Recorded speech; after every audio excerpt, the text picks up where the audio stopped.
Al Outdoors. Today we're going to be showing you just how powerful all calibers can be for home defense. We've got, we live in the country, so we really don't have to worry about over penetration, but we've got family members who live in town, and if you don't hit all your shots, it can easily go through your house and then possibly your neighbor's house. So starting out with the Ruger SR22 chambered 22 long rifle, we're going to shoot through the drywall and see what exactly it does. So we're going to redo that test because this piece was the 8th piece of the drywall and it went through it like it was nobody's business. So we set up 2 half-inch pieces of wood to symbolize our exterior wall to see if it would create any change in our results. It'll be round nose, and then we will shoot another hollow point. Ready? Hollow point now.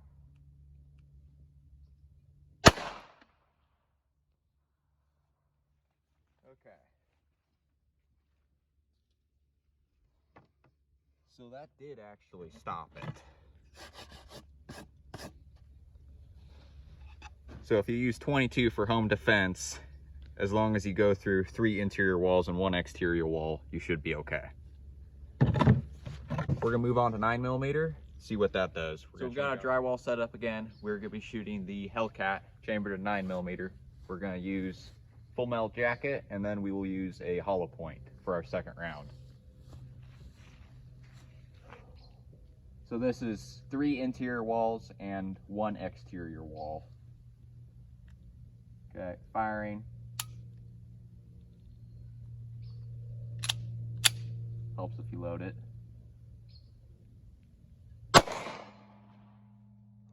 You hit the gong. I did. Yeah. Alright, hollow point. Okay. So, wow. That was your exterior wall after 3 interior walls.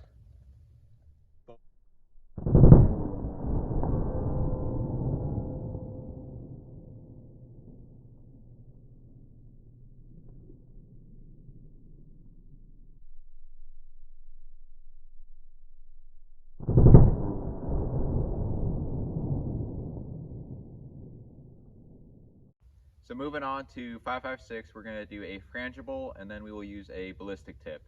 I have my doubts that either will stop it just because it couldn't stop 9mm, but we're just going to go ahead and show you guys. Okay. Ballistic tip now.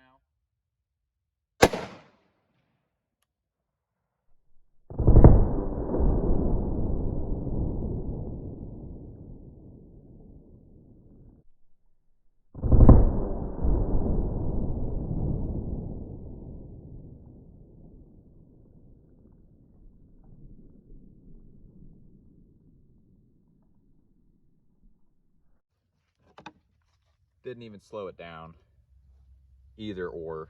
So we got this Model 12 Winchester 12 gauge. We're gonna be using bird shot.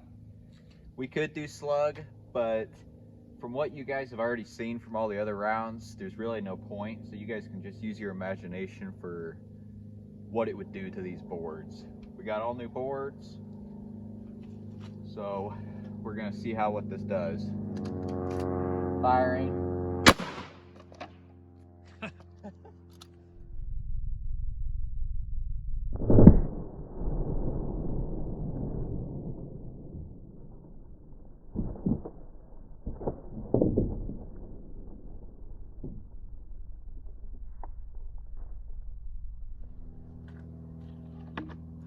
So that's our board for you. But the important thing is it did not go through the exterior wall. It's like you saw with the 223, you saw with 9mm, you even saw with 22, how we way over penetrated. So you take a 1 ounce slug or 1.5 ounces of buckshot, it's going to tear your house up, it's going to tear your neighbor's house up. It's just going to keep going. There's way too much energy there. What you see with the bird shot is the bird shot, it acts like a slug when it's inside that wad. So initially, as long as it's within a short range, it's going to stay very compact. So the second it hits the first wall cavity, it's going to act like a slug and just leave one huge hole. That wall cavity is going to grab that wad, and it's going to rip that wad open and force that shot to disperse. And when it does that, it starts losing energy. And that's why you saw with the round as it came through, I mean, it picked this whole thing up, threw it on the ground. So that shows you it delivered pretty much its full energy payload into the target. Whereas like the 5.56, you didn't even see any of this stuff move.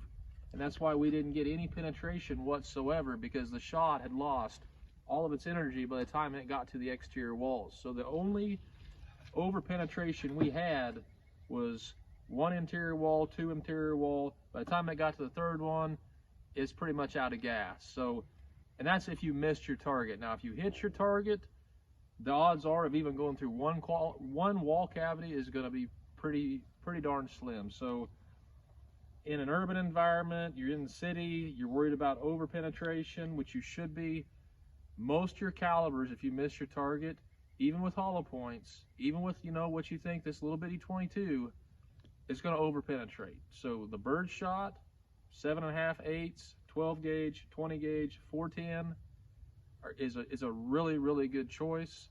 It's also another really good choice because at medium distances, I'm talking like 20-30 feet, your pattern has opened up a little bit, so you have just that much more of a chance of hitting your target.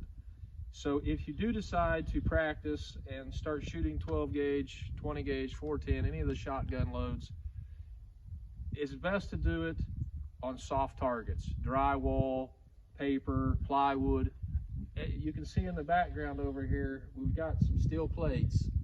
You don't ever want to shoot at metal, because this shot, it just turns, it'll come back and it'll tear your hide off you. So no metal when you're practicing at the range, no AR-500, none of that stuff. Just stick with pattern on cardboard, pattern on plywood, and you'll be in pretty good shape. And pattern's important because that kind of gives you an idea how far and what your limitations are inside of a house, or inside, you know, wherever you think your acceptable shooting distance is going to be for your home defense gun. So we appreciate you guys viewing. Subscribe for more content. We'll see you next time.